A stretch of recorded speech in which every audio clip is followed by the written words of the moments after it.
الرحمن الرحیم وا یا آدم اسکن، اے آدم رہو، انتا تو و زوجکل جنتا، اور تیری بیوی جنت میں، فاکولا تم دونوں کھانا، من حیث جہاں سے، شئتما تم دونوں چاہو۔ اب اللہ تعالیٰ نے آدم علیہ السلام اور ان کی بھی جو زوجہ تھی ان کو اللہ تبارک و تعالیٰ نے جنت میں رکھا۔ جیسے کہ آپ جانتے ہیں کہ اللہ تعالیٰ نے سب سے پہلے آدم علیہ السلام کو پیدا کیا اور آدم علیہ السلام کی بائیں پسلی سے اماں حوا کو پیدا کیا۔ جب انہوں نے پوچھا کہ اللہ یہ کون ہے، تو اللہ تعالیٰ نے فرمایا تھا کہ تمہاری بیوی ہے۔ تو پھر وہ محبت اللہ تعالیٰ ڈال دیتی ہے۔ اللہ تعالیٰ ویسے ہی دیکھے نا، کہاں سے لڑکی ہوتی ہے کہاں سے مرد ہوتا ہے تو پتہ بھی نہیں ہوتا، پہلے ایسے ہی رشتے طے ہوتے تھے۔ تو کیسی محبت اللہ تعالیٰ ڈال دیتی ہے میاں بیوی کے درمیان، کیونکہ یہ محبت اللہ تعالیٰ ڈالتے ہیں، شوہر اور بیوی کے درمیان محبت جو ہے وہ اللہ تعالیٰ ڈالتے ہیں۔ تو اللہ تعالیٰ فرماتے ہیں کہ اللہ تعالیٰ نے فرمایا کہ آدم علیہ السلام تو اور تیری بیوی جنت میں رہو، فاکولا تم دونوں کھاؤ، من حیث شئتما جہاں سے تم دونوں چاہو، ولا تقربا لیکن نہ قریب جانا، ہذہ الشجرۃ اس درخت کے۔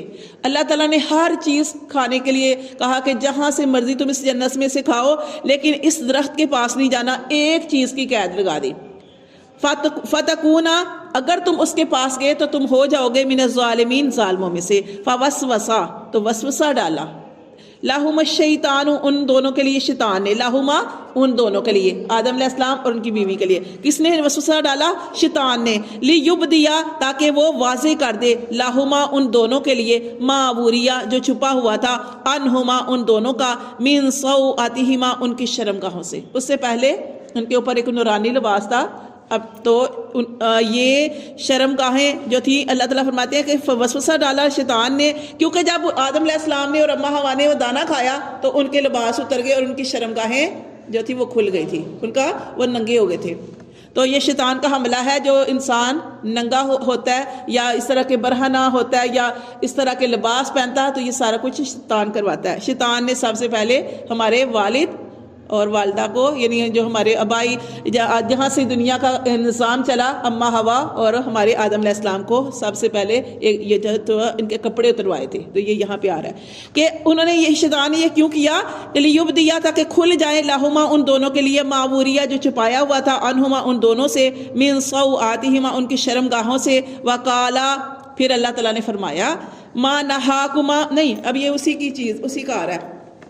اس نے وسوسہ ڈالا شیطان نے تاکہ کھل جائے ان کی شرم گاہیں، وقالا اور اس نے کہا، ما نہاکما نہیں تمہیں منع کیا تم دونوں کو، کس نے؟ ربکما تمہارے رب نے۔ آگے وہ کہہ رہا ہے کہ یہ دانہ کھانے سے تمہارے رب نے نہیں منع کیا، ان ہذہ شجرتی اس درخت کے پاس جانے سے، الا مگر اس لیے کیا ہے، ان تکونا کہ تم دونوں ہو جاؤ، ملکین فرشتے، او تکونا یا تم ہو جاؤ، من الخالدین ہمیشہ رہنے والے۔ تو دیکھیں یہاں پہ وہ وسوسہ کیا ڈال رہا ہے، وہ وسوسہ یہ ڈال رہا ہے کہ تمہارے رب نے تمہیں اس درخت کے دانہ کھانے سے منع اس لیے کیا ہے کہ اگر تم نے یہ کھا لیا نا، اگر تم نے یہ کھا لیا تو تم ہمیشہ زندہ رہو گے اور فرشتے بن جاؤ گے، اور تمہارا رب یہ نہیں چاہتا کہ تم ہمیشہ زندہ رہو اور فرشتے بن جاؤ۔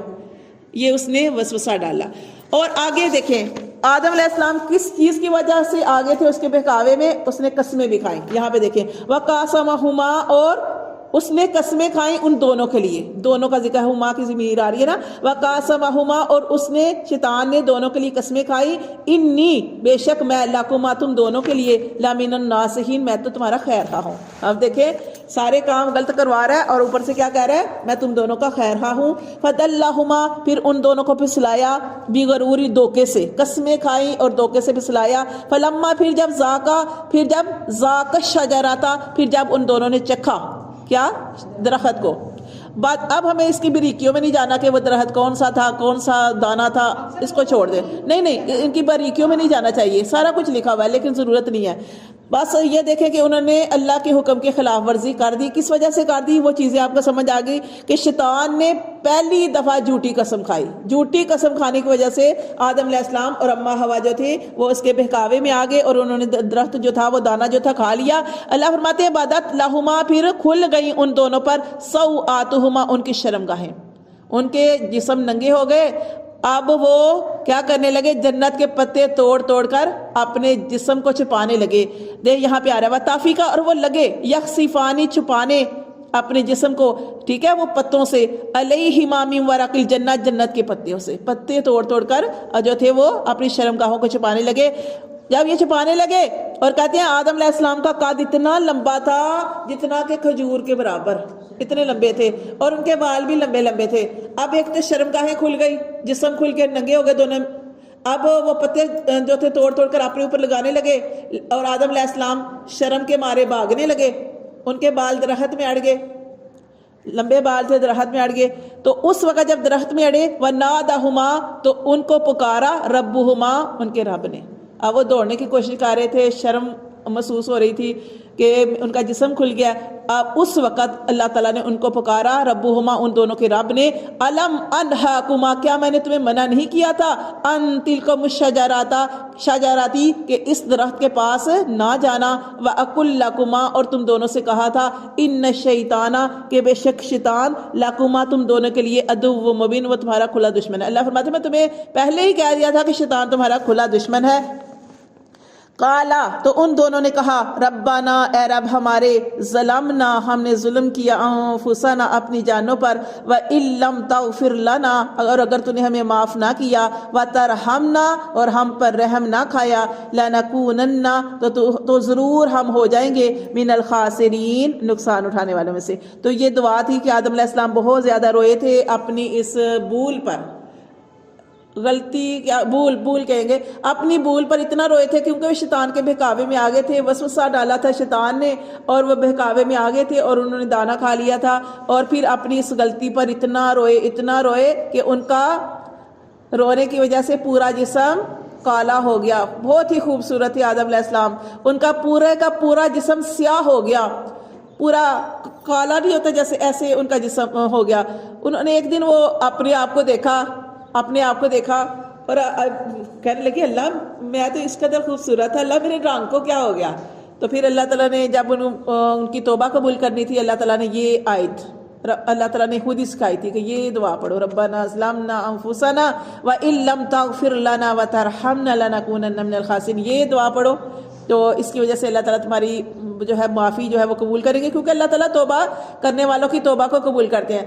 اور پھر اللہ تعالیٰ نے ان کی توبہ کو قبول کیا، اور ساتھ میں جب انہوں نے اپنا جسم دیکھا تو پھر اللہ تبارک و تعالیٰ نے فرمایا کہ اے آدم علیہ السلام 3 روزے رکھو۔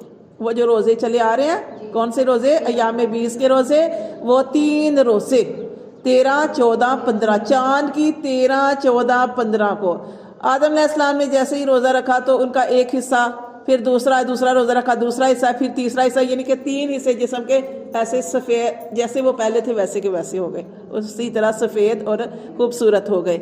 تو ایک تو یہ تھا، یہ جو دعا جو قرآن کے اندر آتی ہے، اور دوسری وہ جو ایک روایت مشہور ہے کہ وہ کیا تھی کہ حضرت آدم علیہ السلام نے نبی صلی اللہ علیہ وسلم کے وسیلے سے اللہ تعالیٰ سے دعا کی تھی۔ اللہ تعالیٰ سے کہا کہ اللہ محمد صلی اللہ علیہ وسلم کے وسیلے سے، صدقے سے مجھے معاف کر دیں۔ اب محمد صلی اللہ علیہ وسلم تو آئے بھی نہیں تھے، آدم علیہ السلام پہلے نبی تھے، لیکن انہوں نے جنت کے پتے پتے پہ، جنت کے ہر جگہ پہ اللہ کے نام کے ساتھ محمد لکھا دیکھا تھا۔ تو انہوں نے آدم علیہ السلام نے سوچا، دل میں خیال کیا، اللہ کے نام کے ساتھ جس کا نام لکھا ہوا ہے وہ ضرور وہ کوئی بڑی ہستی ہے۔ تو اس وقت پھر انہوں نے محمد صلی اللہ علیہ وسلم کے وسیلے سے اللہ سے دعا کی، تو اللہ تعالیٰ نے ان کی دعا قبول کی، اور اللہ تعالیٰ نے یہ بھی پوچھا تھا کہ آدم علیہ السلام تمہیں کسی نے بتایا محمد صلی اللہ علیہ وسلم کا؟ تو کہنے لگا کہ اللہ آپ کے نام کے ساتھ نام لکھا ہوا ہے۔ تو پھر اللہ تعالیٰ نے کہتے ہیں کہ روایت میں آتا ہے کہ اس وجہ سے وسیلے، آپ صلی اللہ علیہ وسلم کے وسیلے سے دعا کی، اور دوسری جو مین چیز ہے وہ یہ دعا ہے کہ اللہ تعالیٰ نے آپ کو یہ دعا سکھائی تھی۔ ٹھیک ہے، پھر انہوں نے یہ دعا کی تو اللہ تعالیٰ نے ان کی توبہ قبول کی، اور ایام 20 کے روزے جس نے نبی صلی اللہ علیہ وسلم نے ارشاد فرمایا، جس نے 3 روزے رکھے مہینے میں، اسی طرح پورے سال کے اندر 3 روزے، یعنی پورے سال کے اندر ہر مہینے میں 3 روزے رکھے، اس کو پورے سال کے روزوں کا ثواب ملے گا۔ 3 روزوں کا ثواب 1 مہینے کے برابر ہے، یعنی 1 مہینے کے اندر جس نے 3 روزے رکھے اس کو پورے مہینے کا ثواب ہے۔ اور اسی طرح جس نے 12 مہینے روزے رکھے، یہی صرف 3 روزے، اس کو پورے سال کے روزوں کا ثواب ملے گا۔ یہ وہ روزے ہیں آدم علیہ السلام سے چل رہے ہیں، یہ سنت روزے ہیں، یہ ہمارے نبی صلی اللہ علیہ وسلم نے بھی رکھے ہیں، آپ صلی اللہ علیہ وسلم بھی ایام 20 کے روزے رکھتے تھے، تو یہ وہ روزے ہیں۔ پھر آگے دیکھیں قال اہبطوا، تو اللہ تعالیٰ نے فرمایا قال اہبطوا، تو فرمایا کہ اتر جاؤ، بعضکم تمہارا بعض بعض کے لیے عدو دشمن ہے۔ اب اللہ تعالیٰ نے جب ان کو بھی زمین پہ اتار دیا تھا، اور اللہ تعالیٰ نے آدم علیہ السلام سے کہہ دیا تھا اب زمین میں تمہارے دشمن بھی ہوں گے، ہے نا دشمن، ایک دوسرے کے دشمن. تو اللہ نے فرمایا قال اہبطوا، اب تم یہاں پہ ہی رہو. اللہ نے انہیں جنت سے نکال دیا، زمین میں بھیج دیا اور کہا کہ اب یہاں پہ ہی رہو. بعضکم لبعض، تمہارا بعض کا دشمن ہے. ولکم، اور تمہارے لیے فی الارض، زمین میں مستقر، اب تمہارے لیے زمین میں ہی رہنا ہے. جنت سے نکال دیے گئے، اب تمہیں زمین میں رہنا ہے. ومتاع، فائدہ حاصل کرنا ہے. الہین، ایک مدت. وہ کون سی مدت ہے؟ جب تک ہماری زندگی ہے. جب مر جائیں گے تو وہ بھی اٹھا نہیں سکتے. قالا فیہا تحیون، اللہ تعالیٰ نے فرمایا فیہا، اسی میں، تحیون، تم زندہ رہو گے اسی زمین میں. وفیہا، اور اسی میں، تموتون، تم مرو گے. ومنہا تخرجون، اور اس زمین سے ہی پھر دوبارہ نکالے جاؤ. ٹھیک ہے.